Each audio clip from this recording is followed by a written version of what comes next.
Hey guys, we're the Jersey Comic Crew. In today's video, we're going to talk about New York Comic Con 2020. Well, the virtual con, that is. We have some updates about it. We're going to talk a little bit about the viewing experience, all that and more. Stay tuned.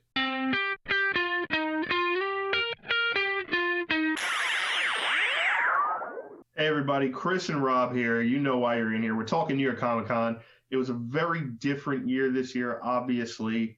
COVID is still a thing, whether we want it to be or not. Yeah. And obviously, the Javits Center was closed down. It was also kind of an overflow hospital for a really long time, so it's not really a place you want up to 300, 400,000 people inside of. So yeah, it was completely different. It was very virtual, just like San Diego Comic Con was. Yeah. And it was not, all it could have been, as we kind of have seen with Comic Cons. I think a lot of people were hoping it was more like DC Fandom, where Fandom kicked ass, That right? was It cool. was epic, huge, bombastic productions, and this was more like, oh, I'm kind of sitting in these like kind of Zoom meetings with people. We want to talk a little bit about the big pieces of news here that we wanted to share with you that we thought were noteworthy and stuff that got us excited. So it wouldn't be a Comic-Con if we didn't talk about comics, right? That may have been lacking at this con due to, as it always is, COVID and, just because comics, I guess, aren't as cool as movies and TVs. But this comic we want to talk about, it's a new event for DC, Justice League Endless Winter. It's going to be a 9-issue event. It's going to be focused on past events that affect the present. There's a cool Justice League Viking guy that was here 1,000 years ago. So it's going to be very heavy Nordic based and Viking based. One of the old ice giants, I think, that were captured 1,000 years ago, are escaped and is about to attack Earth again. So we're going to see the repercussions of that. Now, to me, Chris, this gave me a, 1 million BC Adventures kind of vibe. Yeah. Right? Because we're seeing, all right, old Justice League members or old members of the past come to deal with stuff that happens today, right? Because we know, Hippolyta, that's Wonder Woman's mother, was involved in this.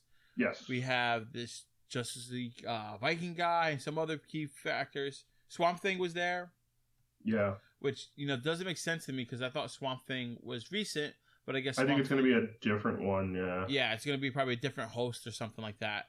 Mm-hmm. So it's going to be cool to see. Yeah, I'm interested to see it based on, I'm a big DC fan and I want to see the event happen. I don't have much hope for it as far as it's going to blow me away or change the landscape of Black DC. Adam's also in it. That's oh, okay. Well, that makes sense. Back then, yeah.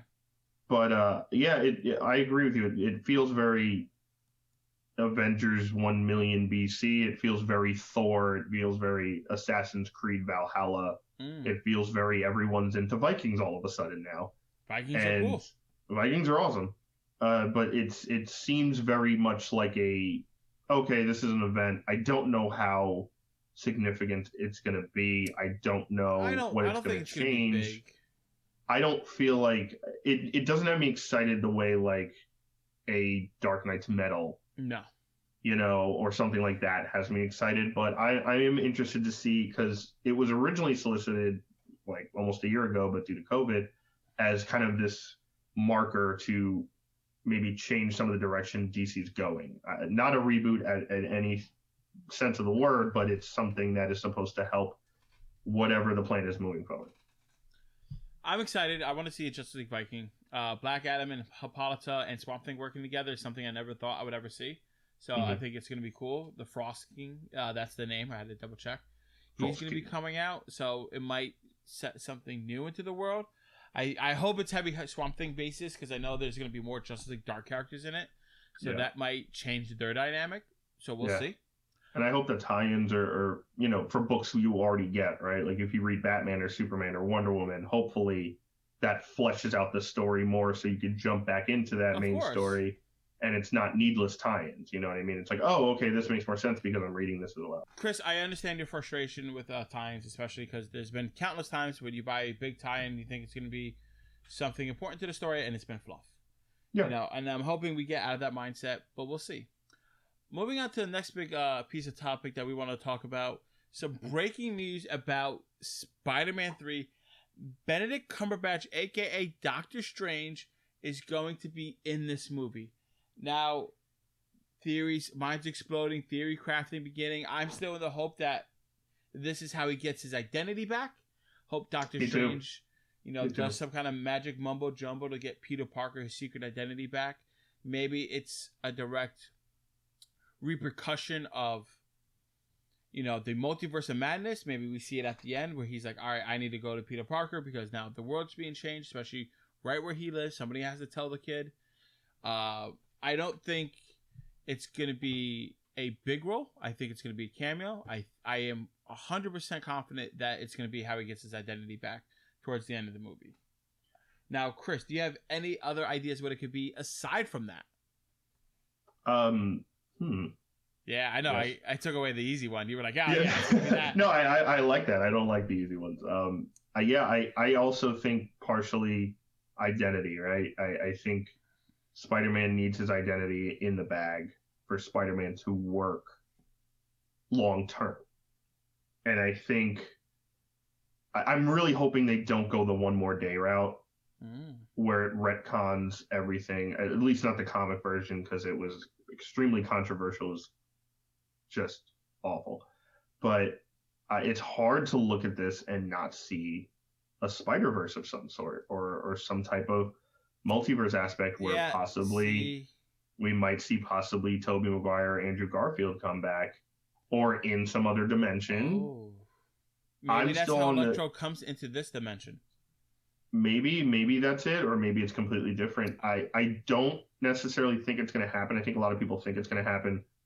I don't necessarily think it's going to happen because I don't think Marvel wants to take away the lore of Tom Holland and that character either. You know what I mean? I don't think they want to divulge that direction to be like, Toby, Andrew Garfield, whatever, but Toby, Andrew Garfield, back. And it's like, yeah, but Tom Holland's killing it. Like, and we've had 3 or 4 movies with him and he's killed it. So why deviate that direction? So I don't know 100%, but I think you're on the right track of this may be more towards getting his identity back. And maybe this is more of Madam Web territory. We might get introduced to the Madam Web character in the Multiverse of Madness. We might see that character, maybe like a brief cameo glimpse of what that character might look like. I think if you introduce Madam Web, everybody's just going to jump on the Spider-Verse train, and I think Marvel needs to steer away from that till later down the road. I'm not saying they can't do it. I just think right now the whole universe and multiverse is not at, in sync right now. Everything's so uneasy. I think we have to deal with the main MCU verse before we deal with the Spider-Verse kind of stuff. Yeah, no, I agree with that. I think the MCU is, especially now, right? It's big. It's expanded already. It's big enough that you can't not focus on continuing that main story track, right? It has its own flow. It has its own direction that's set already. And these movies kind of just help connect those dots in a simplified way. But maybe have your cake and eat it too. Maybe Doctor Strange is in there helping him with his identity and he's seeing visions of himself in different universes. And that's how he sees Garfield or Tobey Maguire or some of those characters. And maybe, one thing about Doctor Strange is everything he does isn't perfected. A lot of people think, oh, Strange does something and then everything's fixed 100%. It's back to normal. There are consequences for using certain magic. There are consequences for using certain spells. So when Strange does something, maybe that consequence is Electro gets pulled over and boom, Sinister Six or something like that. So I like that. That could be not everything goes back to normal necessarily of, your identity's back in the bag, but now you have a threat you didn't have before that's going to ruin another part of your life. That could be true. And it ruins another part of your life. I don't think we're going to all get the Spider-Man meme of them all pointing at each other. One day, I'm sure we will. Yeah. I mean, we got it in the cartoon. Yeah, I was about to say, we had that meme in the cartoon. That was enough for me. Moving on, Chris, huge trailer dropped from Amazon. The Invincible trailer. For those of you who are not familiar with this, the same creator of The Walking Dead, Robert Kirkman, made a big comic book, a long ongoing comic book called Invincible. It's about the son of the world's best superhero. Think of it like Superman had a son, and it's about his adventure. And he is truly invincible. It reminds me of Sky High. Remember Sky High? Yeah. Oh, that was such a good movie. It was not, but I loved it. You didn't like it when you watched it? It's a terrible movie, Rob. Wait, when did you watch it? when I was a kid. Yeah, and you didn't like it back then? Yeah, you're out of your mind. You're on drugs. I mean, Kurt Russell's awesome because he's Kurt Russell. He's great. I love that movie when I watched it. It's a terrible with the guy who's basically Rufio as a superhero. Yeah, that was cool. Where he shoots the fireballs. Danielle Panabaker's in that movie from The Flash. Yeah, she is. So but it has that kind of vibes where it's like the son of the best superhero ever has to take the mantle. This warning: this is a graphic show. It's a graphic comic. Like you already saw a lot of blood spilling. It's gonna be dark. It's gonna be cool. J. Jonah Jameson. J.K. Simmons is the voice of the father. Yes. Which is gonna be great. Stephen Yen is the voice of Invincible. Is that who it is? I was trying to place it. It's Glenn from The Walking Dead. There we go. So, ready, some big name voice actors and actors are going to be involved in this, guys. Without spoiling anything from the comic, trust us, give it a watch. You're going to like it. We're definitely going to cover it on the show. Oh, yeah. But so far on this trailer, all we see is that, he gets a suit.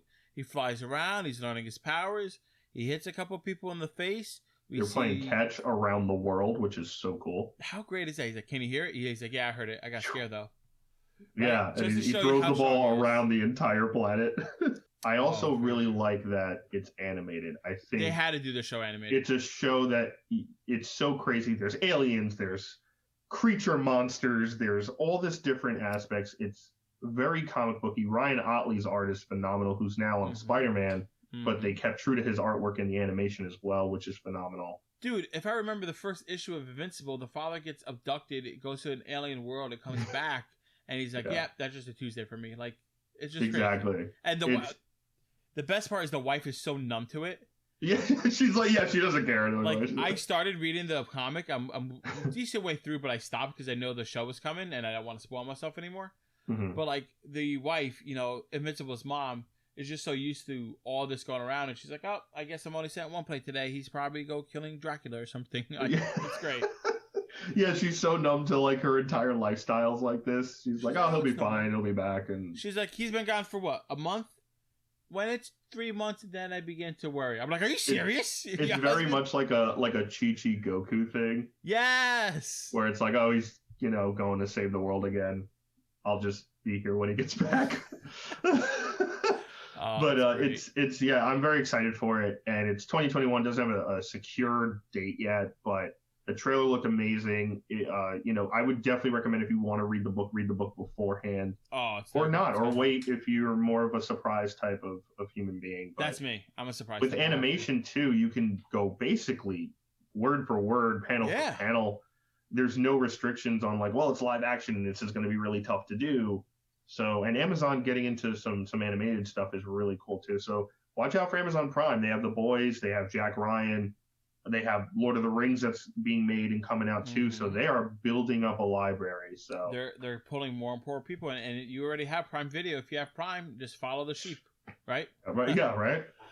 Moving on, one of the biggest pieces of news to come out of this is a documentary series that's coming out from the Russo brothers. It's going to talk about Marvel versus DC, how the two companies essentially grew up together and had that ongoing business war between each other and helped form through what they are today.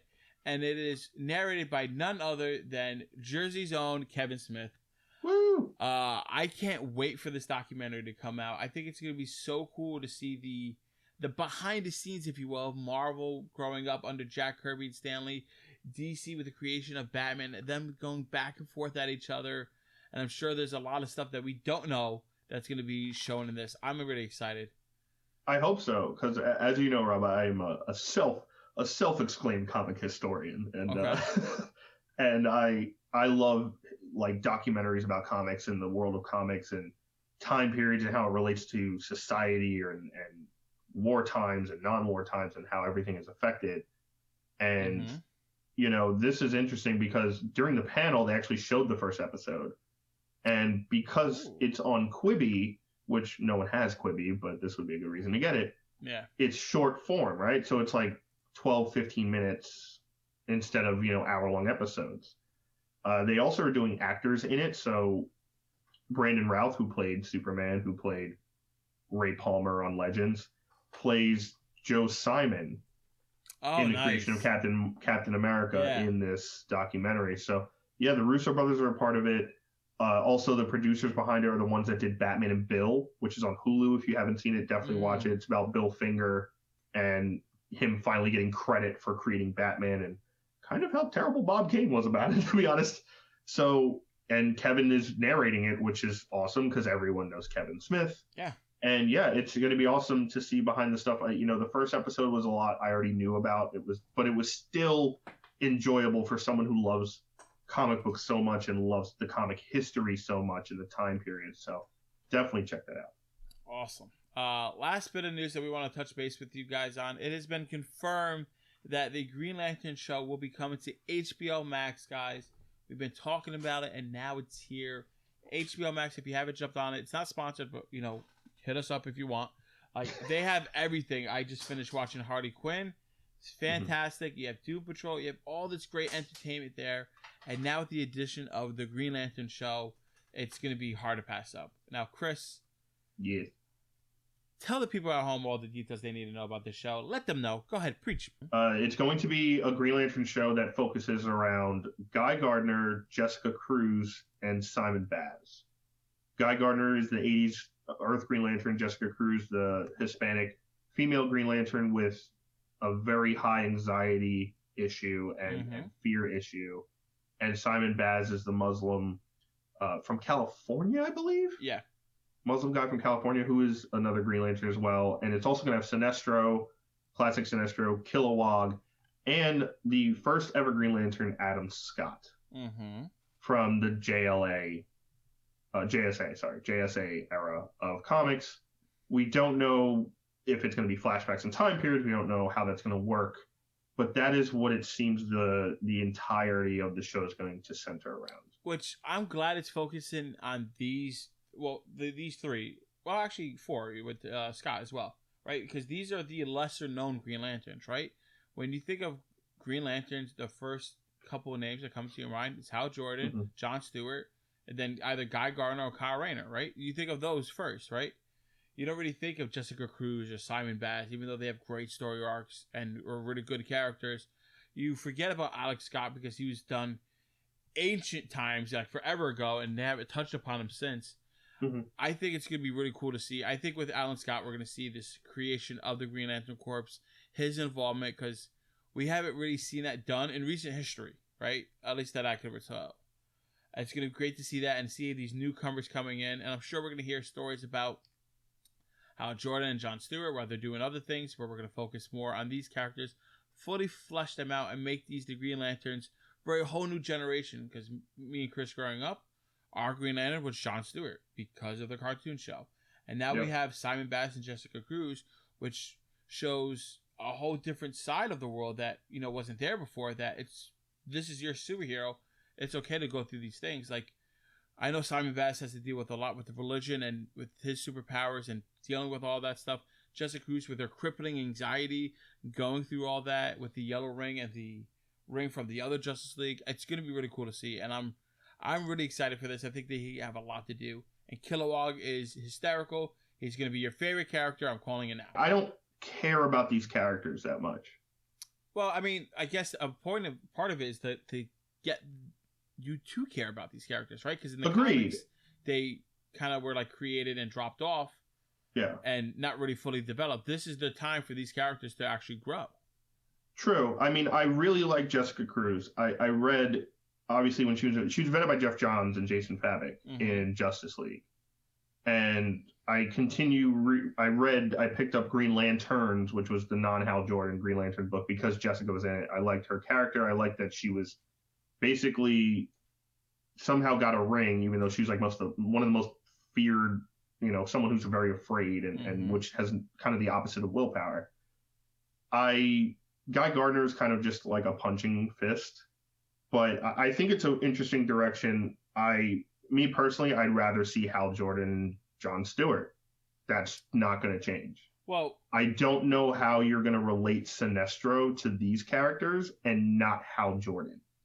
I think we're going to get that to me doesn't make sense in the movies, right? Like I'm thinking you have these characters because in the bigger schemes they're going to have a John Stewart, a Hal Jordan, And in this, they get to build up that universe Maybe. more, so that way there could be some cross-play action down the road. Maybe. But what I'm worried about is, so HBO is phenomenal. We all know HBO is the best cable network, premium cable channel. Watchmen was a hit. Yeah, Watchmen was fantastic. Lovecraft Country's a hit. All these shows that are now like predominantly, like HBO's doing a lot of predominantly black shows really, really well. Like Watchmen, no one thought that was going to be a black show. That's the blackest show on television. And it was done so well. Very well. And it kicked ass. I'm a little worried that they're like sitting there saying, oh crap, Marvel just put Kamala Khan out. We need the Muslim character. You think so? Or like, hey, we're doing this really well. Let's throw in a Jessica Cruz and well, Alan Scott is actually a gay character. They switched it and made the character gay. A couple years ago now in DC, and which was interesting about Alan Scott because like no one cared about Alan Scott and then everyone was angry about it for because people suck. Mm-hmm. But I liked it because okay, this guy's living in like the 30s and 40s and is hiding who he is in that era. Sense. That's a tough thing to do. So I think the Alan Scott thing is interesting. I hope the show is so good that you can't put the pandering tag on it, if that makes sense. I understand. Because right now it just seems like, oh, okay, we're going to throw these characters together. And to me, as someone who's a comic fan and someone who knows the Green Lantern mythology, I'm like, well, Sinestro has no connection to any of these Green Lanterns. He's only connected to really Hal Jordan. And Kilowog trained Hal Jordan and doesn't really have much of a connection to them either, besides maybe Guy Gardner. Yeah, well, when you think about it, when I hear Guy Gardner, I hear Kilowog, and I hear Simon, I hear Jessica Cruz, I'm thinking, oh, Guy Gardner and Kilowog are finally bringing them into the Corps and going to train them and teach them, the right things, right? They're going to be bringing them in. These are the two newest Green Lanterns, kind of showing them the ropes. I see a glaring connection with the Green Lantern who has the most fear out of everybody, and Sinestro, who was a Green Lantern, I'm sure would be able to try to use Jessica as like a pivot point to have somebody he can control in the Corps to get something done.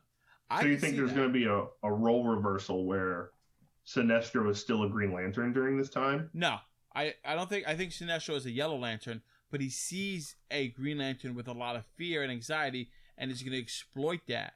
So that's why I see the connection with them two. He's going to try to get into Jessica and use her. It doesn't always have to be Hal Jordan and Sinestro. Sinestro is an enemy of the Corps, and he sees a weakness in the Corps, which is somebody who has high fear and anxiety, and he's going to try to exploit that, maybe turn her to a Yellow Lantern, maybe use her to infiltrate the Green Lanterns.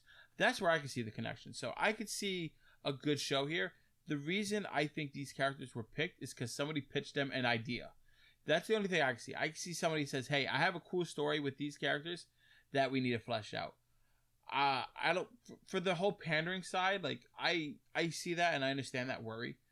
But for me to do the pandering side, you would focus on maybe one or two of these characters, not this collection of 4 to 5 in this way. I think there has to be a big story that they were presented before they decided on who to pick. Sometimes they pick. When you think of a Green Lantern show, I picture executives saying, which Green Lanterns are we making a show about? I think it was somebody had an idea for a show with the Green Lanterns that was pitched to them, not the other way around, if that makes sense. No, it does. And I hope that's the case, right? And I hope also the other side is, well, we're not going to use Hal and, John Stewart or Kyle because we have a different avenue for them, or they're going to come into the show somewhere, they were off doing something else, or they're going to be in movies. They could. Yeah. They're the biggest ones. Arguably, I like Guy Gardner a little more than Kyle, but that's just me. But they are going to be focused on feature films, and this is going to be the TV side of these characters. And hopefully that's the case. And I agree. I think someone definitely pitched an idea. I just hope, and I think they will do it well because it's HBO and because it's not just Warner Brothers Studios doing, movies randomly. They seem to be taking the show seriously as of late.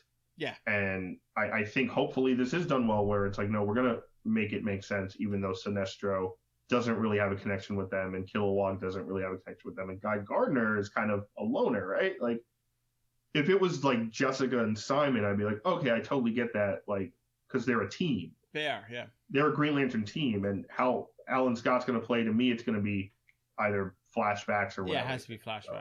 Guys, that is our review of New York Comic Con 2020, the virtual smorgasbord of news meetings that we had to watch. Let us know in the comments below what your favorite event was, your thoughts on the future with New York Comic Con being virtual. Thank you so much. And guys, thanks for watching. Give us a thumbs up, really helps the channel out. And if you're new here, please subscribe. Really helps us out as well. And definitely keep the conversation going below. Are you excited about Jessica and Simon? Would you rather Hal and John Stewart? Let us know down below, and we'll see you next time. Before you go, you're going to see two things on the screen. It's going to be some more videos that you want to watch from us. And then a subscribe button. Make sure you hit that. We'll see you next time.